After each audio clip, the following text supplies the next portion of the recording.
So this is going to be an extremely unpopular answer to this question.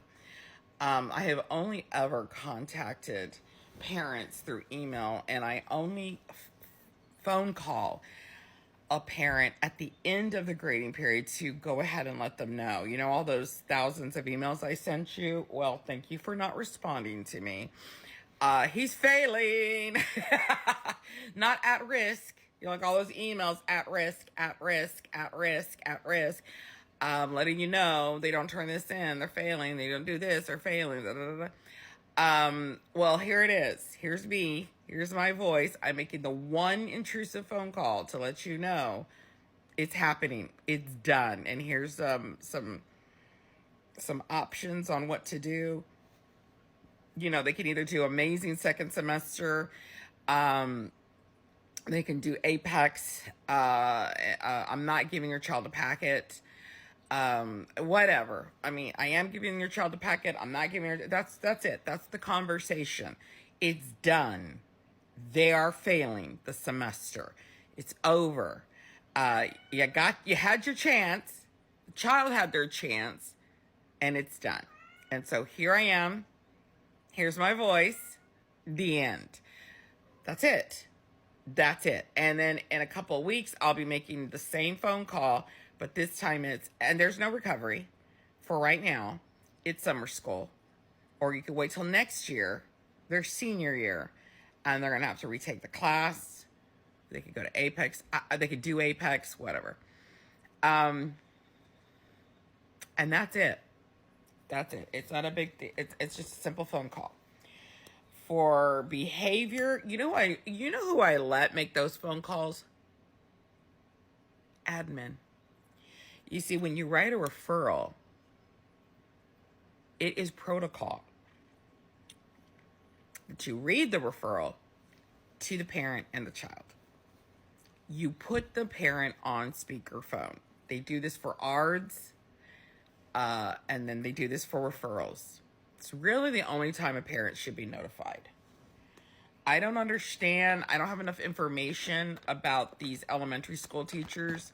I know that I've done at least 5 long-term sub jobs at elementary school prior to becoming a teacher. So when I was in college, I would do long-term sub jobs. And one year I was a teacher for a whole year at 2 different schools. I was a long-term sub.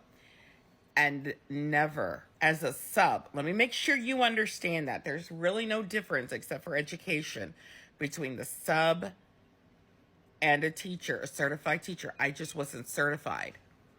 But I had the class management skills so down.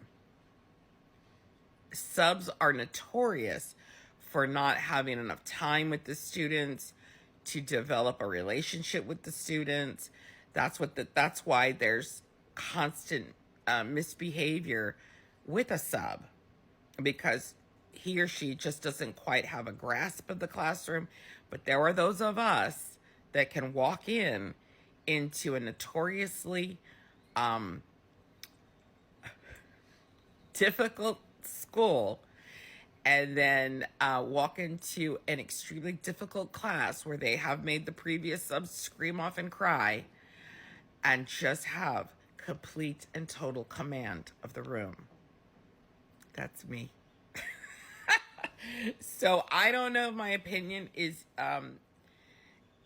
worth listening to because I have a gift.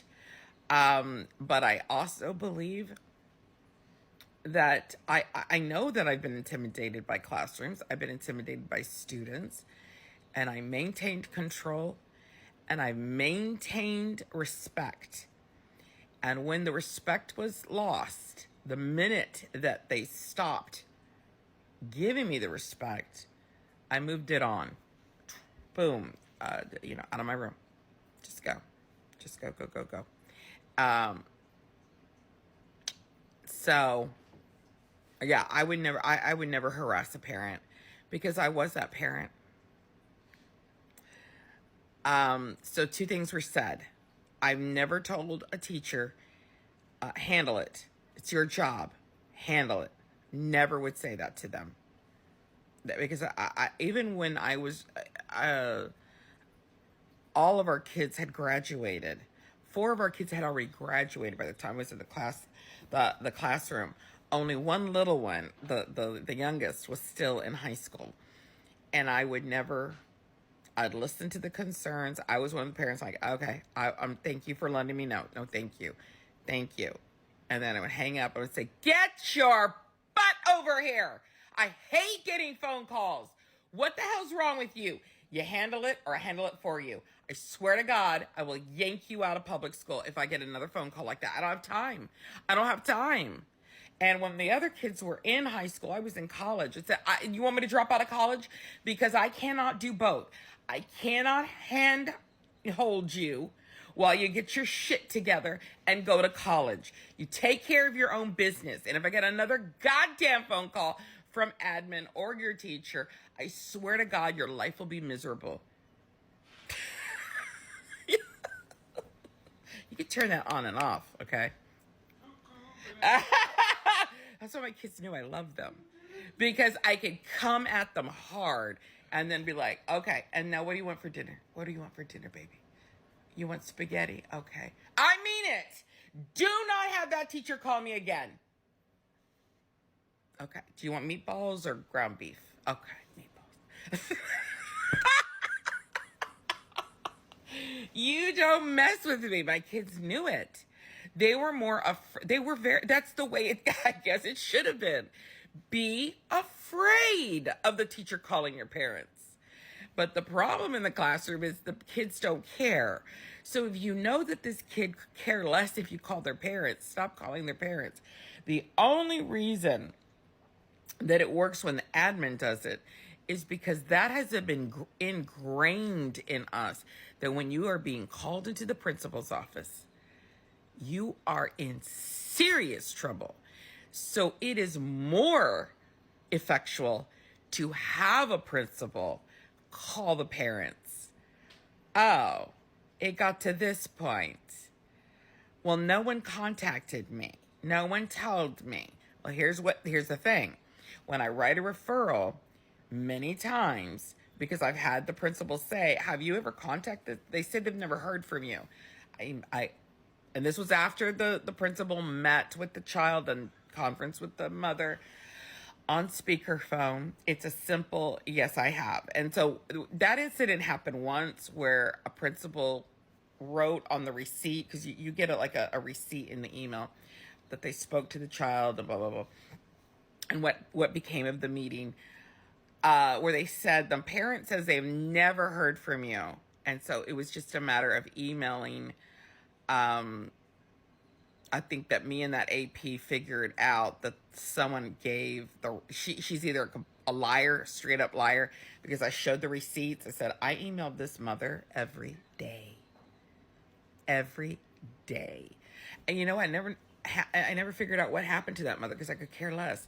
I don't know if we ever found out that she was getting the emails and she just didn't know how to read them. I don't know. It didn't matter. Like I've told students, I don't care when they tell me, well, my mom doesn't get emails. I say, it's okay. It doesn't matter. I don't use the word I don't care, but I do tell them, it doesn't matter. Legally, I've given your mother the email, okay, at the email address that she registered you with. So legally, I'm okay. I'm good. All they're going to ask is, have you notified this parent that this child is struggling? And I'm going to say, yes. I'm very candid with my students. And I said, so the fact that so guess what happens? Little Tommy's going to run off to mom, check your emails, you know? And that teacher, she's the one that's going to be at the ARD. And she's going to tell everybody that you don't answer her emails. So do it. Check it, mom. Yeah, I let the kids do the work. No, I don't call parents. In fact, I made one phone call. This is funny. This is very special circumstances. I made phone calls during the pandemic. I discreetly turned the mute button on the Zoom call, called the father and said, your son is snoring in the Zoom class. I remember that. Yeah, I did that. You were in the living room, right? Yeah. And so he handled